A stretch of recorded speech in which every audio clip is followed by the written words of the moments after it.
Hello friends, welcome to the world of English literature once again. So we've been discussing The Adventure by Jayan Narlikar, which is for class 11, chapter 7 from the text Hornbill. My name is Amit and with me is Dr. Asher Jesudos. Hi Amit, hi everyone. We've been through 3 parts of this chapter already. In the first one we did the summaries, the second one we discussed themes, the third one we did questions pertaining to the literary, historical, scientific aspects of the story. In this part, we'll concentrate more on the grammatical part, the part related to form, creativity, etc. So let's get going, Asher. Sure.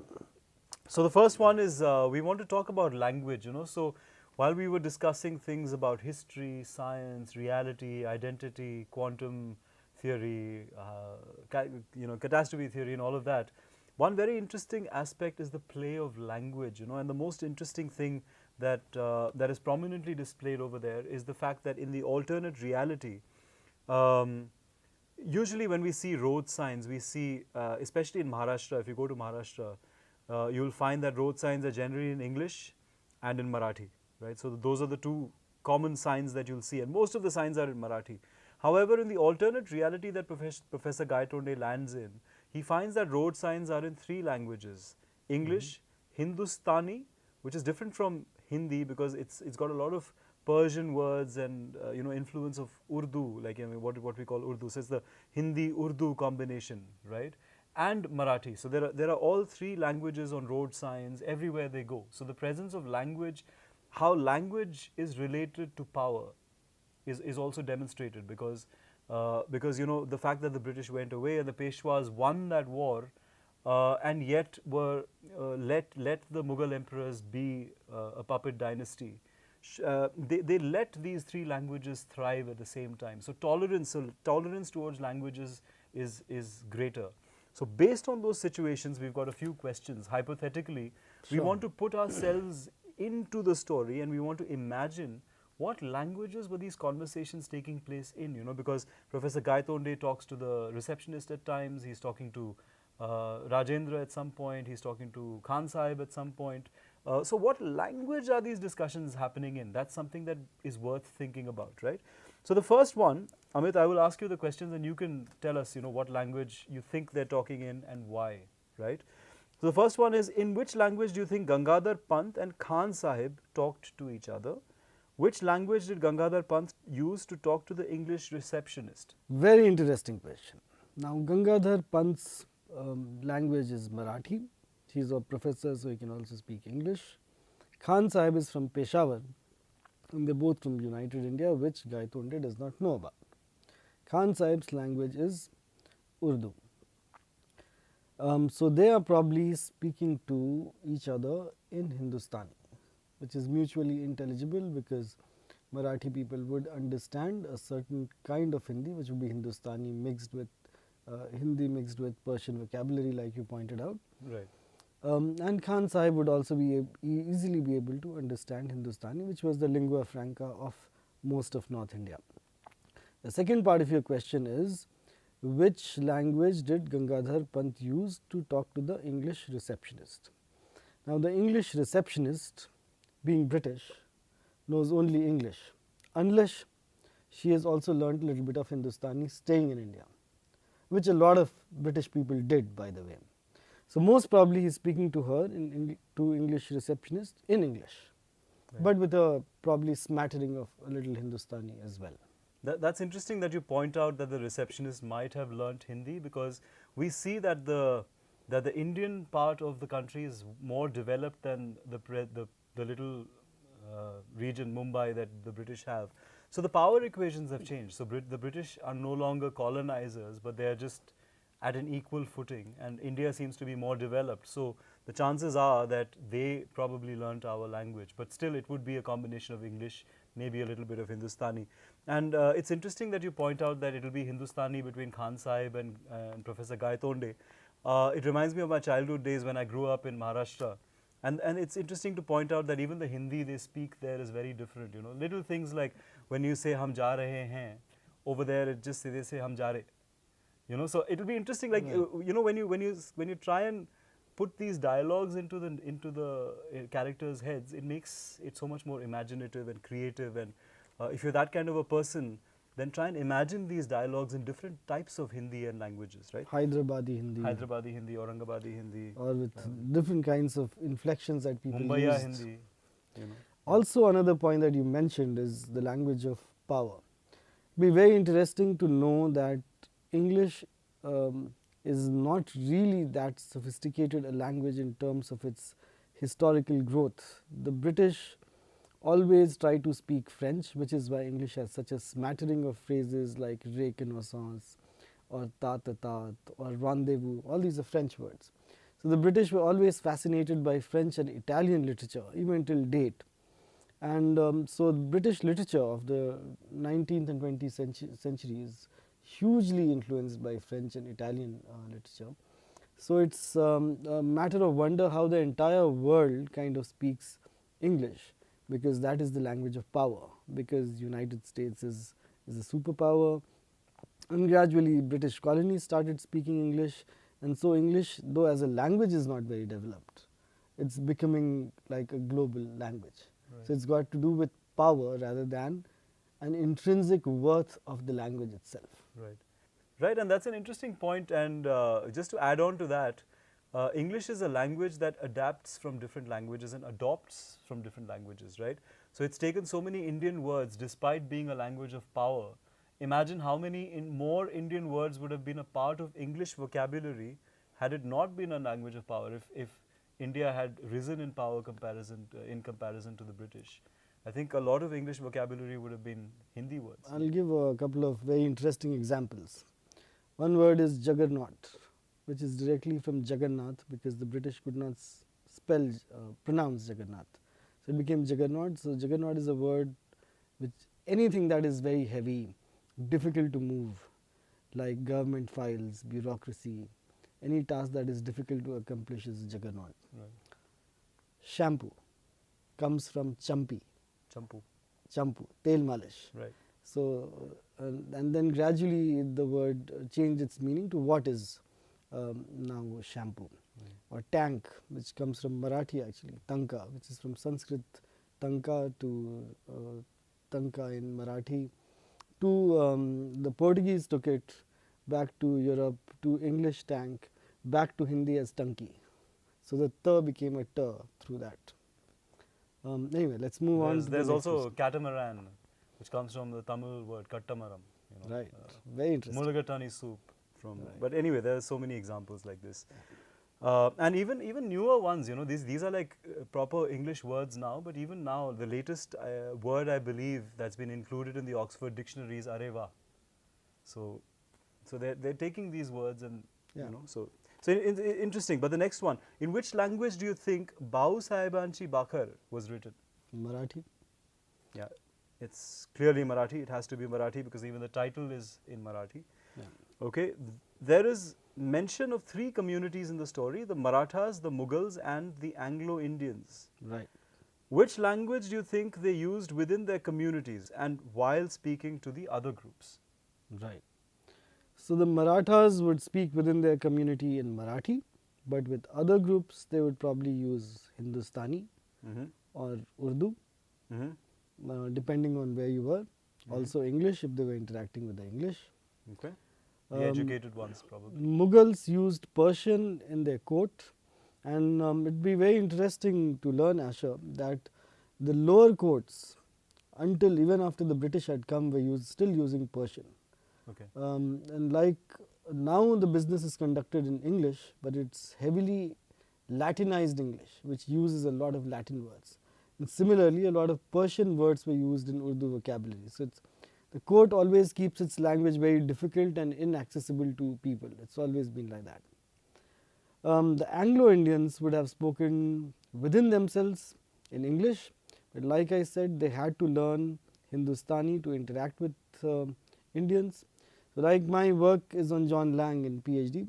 He knew Persian and Hindustani very well because as a lawyer he had to fight in the courts and interact with people, take their cases. So there's a lot of confluence of all these. He was the lawyer of the The Rani of Jhansi. Yeah. So there's a lot of confluence, and traditionally in India everybody has been multilingual. Everybody knows 3 or 4 languages easily, and you can see that despite whatever denominations, affiliations they're coming from, everybody in India has had to adapt to a 3 or 4 language formula to make it easy for themselves. Right. And that brings us to the next question, which we've already touched upon.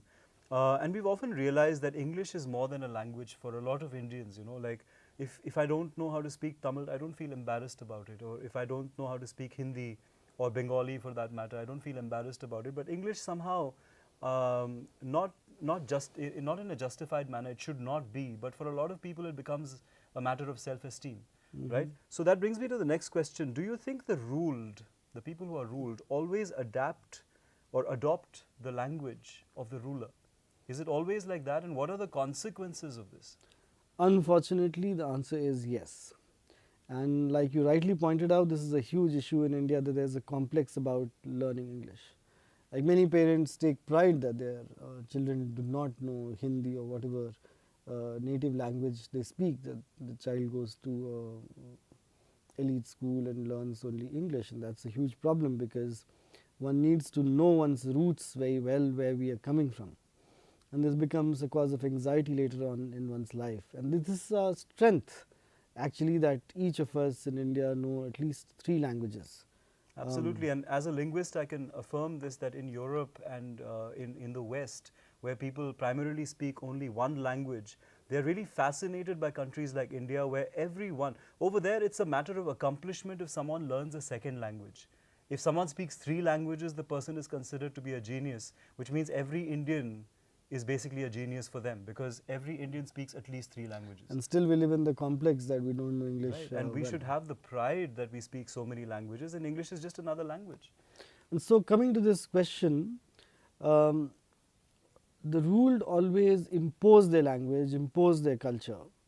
So there's Macaulay's Minutes in the 1830s, where he says that all the books of India put together are equal to one shelf of books in Britain. So that's of course a very foolish, arrogant statement that Lord Macaulay made, but people took it kind of seriously and started learning English, and the jobs were available for English speakers, which is why people from Bengal got the jobs first, the Anglo-Indians got the jobs first, and gradually this complex, this uprooting of culture happened.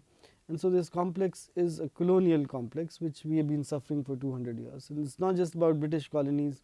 The French colonies, which is northern Africa, has to learn French. The Spanish colonies in Latin America have had to learn Spanish. So the colonizer always controls their territory by imposing their language as well, and that's been the history. So unfortunately, that cannot go away, the history of the world. But we need to understand, be self-aware that other languages, our own languages, are equally important. All right, and I'd just like to add that it's not only about English, right? When you talk about the language of power, any language which is in power across the world will generally tend to do similar things to other languages that are not in power. And it brings a very interesting quote to me, wherein they say that a dialect or a language is a dialect with an army and a navy. Right? So the difference between a dialect and a language, like what variety of dialect actually becomes a language, is basically how much power you have. And even now in today's world, we see that a lot of tribal languages are kind of getting pushed back, and a lot of speakers are not getting to express themselves. They're not getting opportunities to write literature in their language because of other dominant languages within the country. No matter what language it is, North Indian, South Indian, So these kind of power politics of language will always be there, and it's not just English, So any language in power essentially will dominate other languages and eventually push them back. So as a linguist, it's very interesting for me because a lot of linguists are doing a lot of great work in preserving languages. Okay, so let's move on from language now, from the discussion on different kinds of language to the specifics of English. We have some questions. I think I'll throw these questions at you and you can give us the answers. We need to identify synonyms, okay? So I'm going to give you a phrase and you tell me what it means, okay? Sure. I'll give you some options. So the first one is to take issue with, like I take issue with something. What does that mean? Does it mean to accept, to discuss, to disagree, or to add? It is to disagree. So, I take issue with what you are saying means that I have a disagreement and I want to give a different point of view. okay, wonderful. To give vent to. Options are to express, to emphasize, to suppress, or to dismiss. To give vent to is a form of expression. I gave vent to my feelings. I gave vent to my anger. So I expressed my anger. By punching the wall. Something like that. Yeah, okay, all right. So to express, right? Okay, great. To stand on one's feet, to be physically strong, to be independent, to stand erect, or to be successful. To be independent. Okay, could you give us an example of it? Well, Virginia Woolf was a great feminist writer of the early 20th century, where she, in her book A Room of One's Own, says that a woman should have a room of one's own to be able to be an independent thinker, independent writer, and so on and so forth.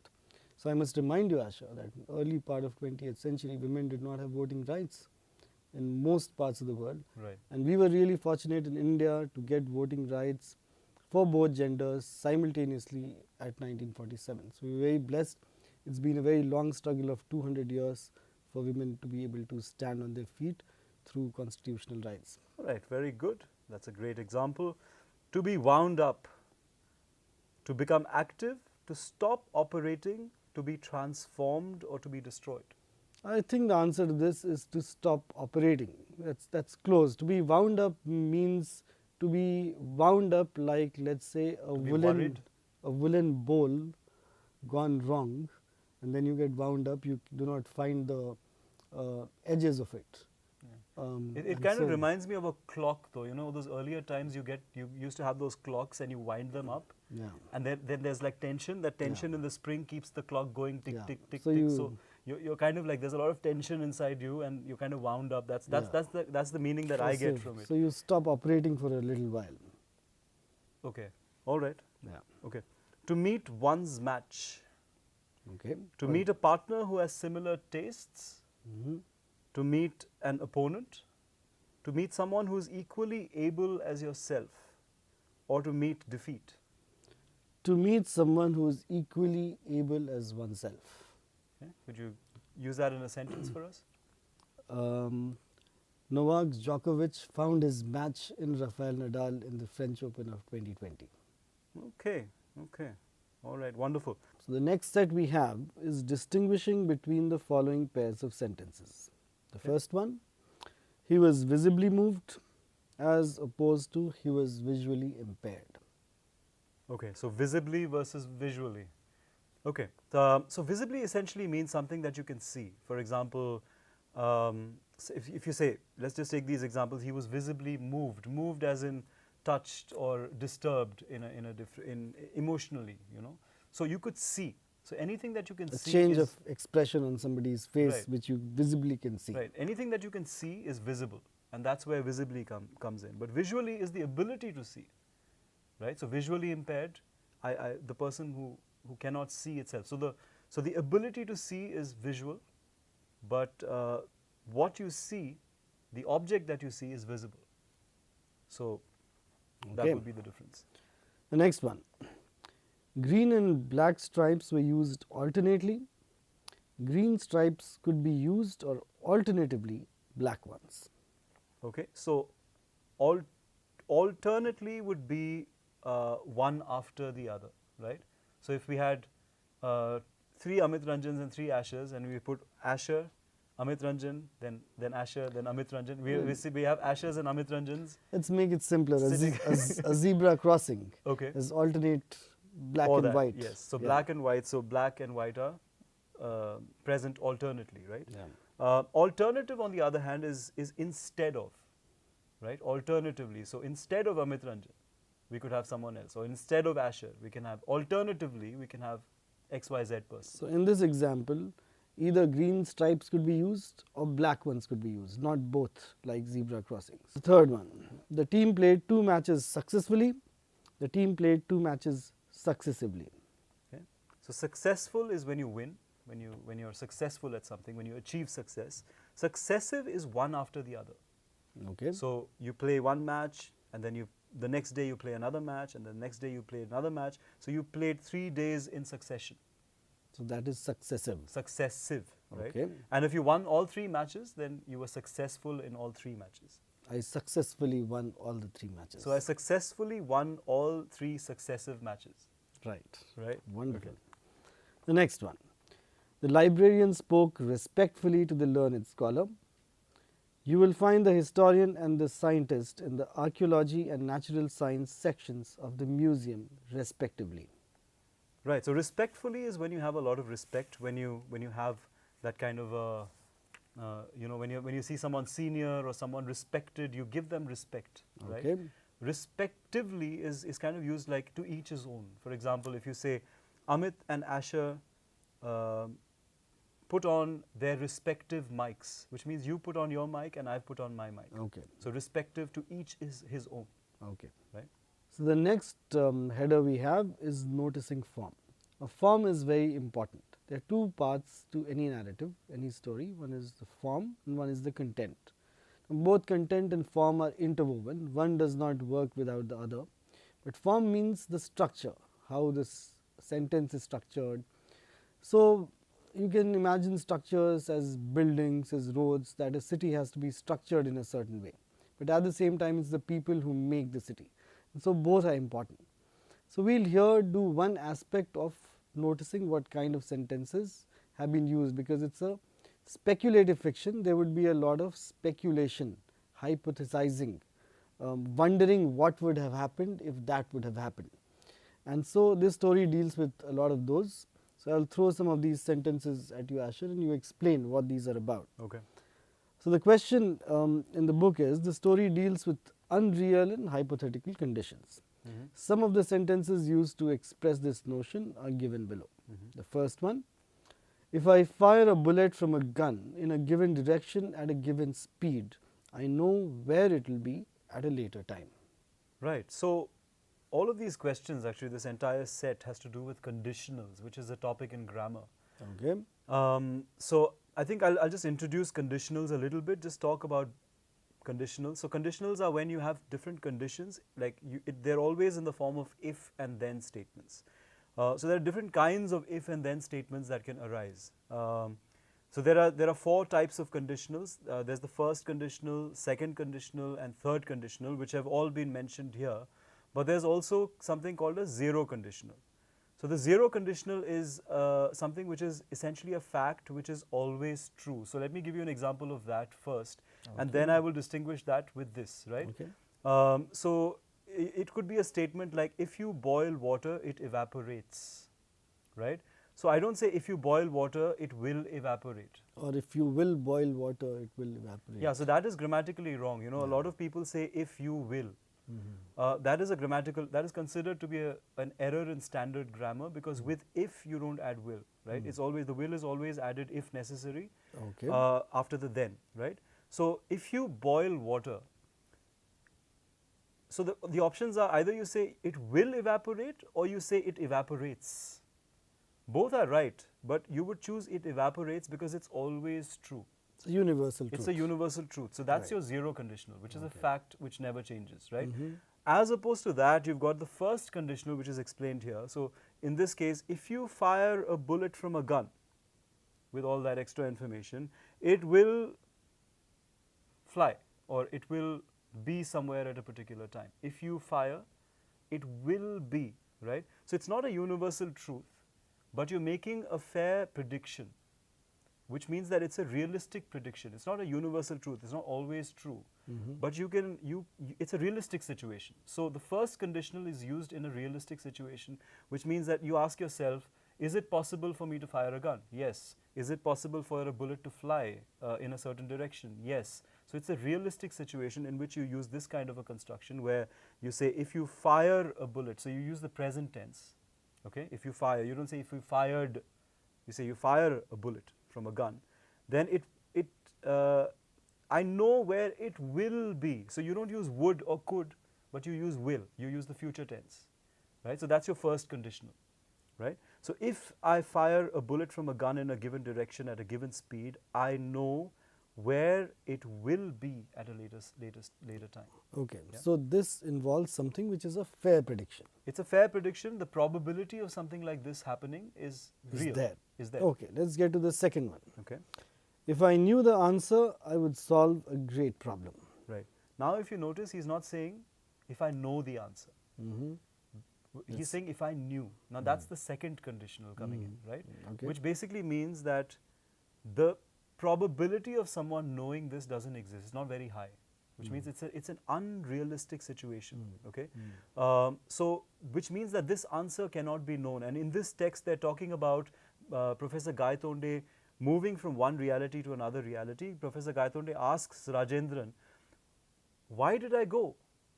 And Rajendra says, "If I knew," because he doesn't. There's no way he can know what another person was thinking or why something like that happened, right? So it's an unrealistic situation, an unreal situation. In this case, you use the past tense. You don't say "if I know," but if you say "if I knew," and then again the second part becomes, instead of will, you say would, and instead of can, you say could. And you can see these in the slides that are mentioning these points in these examples. So if I knew the answer, I would solve a great problem, right? So unrealistic, that's why you're using the past tense and would. Right. And this also applies to bigger questions of life, of Right. history. Right. Say if I ask you who was the first man on earth, and you would say, if I knew the answer, I would solve a great problem. I could say that, or you can use it for several situations like that. And you can also use it in different situations, like many magical, unrealistic situations. Like if I knew magic, I wouldn't say if I know magic, I would say if I knew magic, I would build a palace for myself. If I knew magic, I would defeat Harry Potter. If I knew magic, I would defeat Harry Potter. Yeah. Yes. Okay. The next one. If he himself were dead in this world, what guarantee had he that his son would be alive? Right. Again, a similar conditional. We're talking about an unrealistic situation because obviously he's alive. So you cannot be alive and dead at the same time. So the possibility of both of these things happening in the same reality doesn't exist. So unreal conditional. So you're using the past tense. He himself were dead. Now it is important to notice that with the to be verb, you don't say was. You don't say was for unreal conditions, you say were. So if I were dead in this world, if I were the president of this country, or if I were a woman, so I cannot be a man and a woman at the same time, right? So it's an unrealistic situation. So you say if I were, you don't say if I was. So if I were dead in this world, or if he himself were dead in this world, what guarantee had he that his son would be alive? So again, the same kind of structure. So getting back to the story, this strange statement is because Professor Gaitonde shifted to alternate reality, was not sure whether this was afterlife or life, whether he was alive or whether he was dead, which is why he says if he himself were dead in the world. Right. All right, the last one in this set. What course would history have taken if the battle had gone the other way? All right, now this is interesting. This is the third conditional, and this refers to past events. So all of the others, we're talking about the future. We're making predictions about the future. Right. One is a prediction which is a universal truth. So I can predict with 100% certainty. The second one, the first conditional is where there is a probability, a great probability of something happening. So I can use will because it's a definite probability. The third one is where I use would with the past tense because it's an improbable situation. But they're all projecting things onto the future. But this third conditional actually goes back into the past. So we're talking about something. So what course would history have taken, right? So what would have happened, right? If the battle had gone the other way. So we are using two past perfect constructions, and we're talking about a past hypothetical event. So something in the past which did not happen, but what if it had happened? So here we would use would. Yeah, we would use would, and would have happened, Right. So, for example, if Sachin had scored one more run, he would have had his 100th century. Right. So that's been very useful talking about the conditionals, and I hope you understood this section. So now it's time to wrap up this lesson with this fourth part. And as you have seen, it's a very interesting short story by Jayant Narlikar, and it's a confluence of many ideas. It's a scientist who's a writer, who's writing about a history professor, is writing about history going a different way, writing about alternate reality. So I'm sure this has excited you a lot, and it's food for thought in various directions, which is why we've had to spend 4 sessions on it. And linguistically also it's very interesting, as we have seen, with different kinds of idioms and sentence constructions and so on and so forth. And hopefully this will also arouse your interest in science fiction, not just science fiction, but in general in science and history, and the ideas of pursuit of truth through different disciplines, that all knowledge is knowledge. So yeah, I mean, it's interesting because, you know, it's an overlap of history, overlap of little elements of philosophy. There are linguistic aspects, there are historical aspects, and I think students can get interested in all of these things, you know. So students can decide what aspect of the story. So if you like the historical aspect, then pursue history a little more diligently. If you like the scientific aspect, maybe you're meant to be a scientist. If you like the linguistic aspect, maybe you can take up linguistics for further studies. So in terms of career choices, this lesson again gives you like a diverse variety of fields, and then, you know, gives you a perspective, because different people will like different sections of this text. So so feel free to enjoy it in your own way. We've tried to give you as many different perspectives as we could. Like of course, the elephant and the blind man. like the elephant and the blind man, right? So all of us, from our own vantage points, everyone has got their own perspectives. So give it your reading. Maybe you'll interpret it in ways that we haven't covered. So feel free to interpret it. You know, watch all our videos. Send us your questions, and we'll be happy to answer them for you as well. Thanks a lot, Asher, and thanks a lot, friends, for participating in this. Yes. And hope to see you with another short story very soon. Thank you.